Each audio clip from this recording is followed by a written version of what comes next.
আজি আমি white packing হাঁহ ডেলিভাৰী কৰিম, যোনটো হাঁহ আপোনাৰ 40 দিনতে 2 কিলো 2.5 কিলো হয়, বজাৰত বিক্ৰীৰ যোগ্য হয়।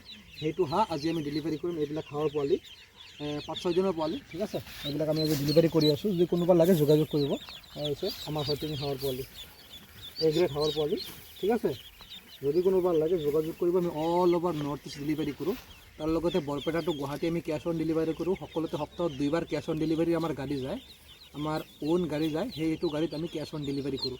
যদি কোনোবাৰ লোকেল হাঁহ, পাতি হাঁহ, মিক্স ডাক, তাৰপিছত white packing, colour packing, local মুৰ্গী এইবিলাক পোৱালি লাগে, আপোনালোকে আমাৰ লগত যোগাযোগ কৰিব পাৰে।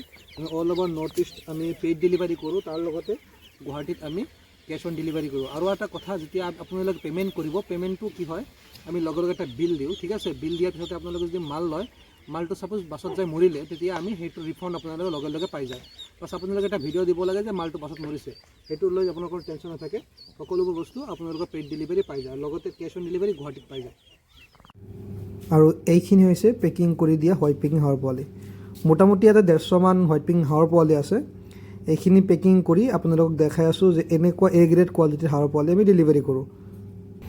আৰু আপোনালোকে চাব পাৰিছে, এয়া 3 বক্স হাঁহৰ পোৱালি, তাৰ লগতে যোৰহাটত 3 বক্স যাব। আপোনালোকক দেখাই থাকিম যে কোনটো বাছত আমি দি আছোঁ। এয়া হৈছে মা লক্ষ্মী বাছটো আহি গ'ল। আমাৰ পোৱালিখিনি আগতে উঠি গ'ল। আৰু এই হৈছে লোকেল মুৰ্গী, লোকেল হাঁহৰ পোৱালি। এইখিনিও ছেম টু বাছত যাব, মানে জাগা বেলেগ বেলেগ হয়। যেনেকুৱা তিনিচুকীয়া, ডিব্ৰুগড়, শিৱসাগৰ, যোৰহাট, এনেকুৱা সকলো ঠাইতে আমাৰ পোৱালিবোৰ যায়। এতিয়া আপোনালোকৰ যদি কোনোবা পোৱালি লাগে, আমাক যোগাযোগ কৰিব পাৰে। আমি all over north east delivery কৰোঁ, আৰু কেছ অন ডেলিভাৰী আমি গুৱাহাটী কৰোঁ। আজিৰ ভিডিঅ'টো ইমানলৈ আছিলে। আশা কৰোঁ ভিডিঅ'টো ভাল লাগিছে। যদি ভাল লাগিছে, আপোনাৰ বন্ধুবৰ্গসকলক শ্বেয়াৰ কৰিবলৈ নাপাহৰিব। জয় আই অসম।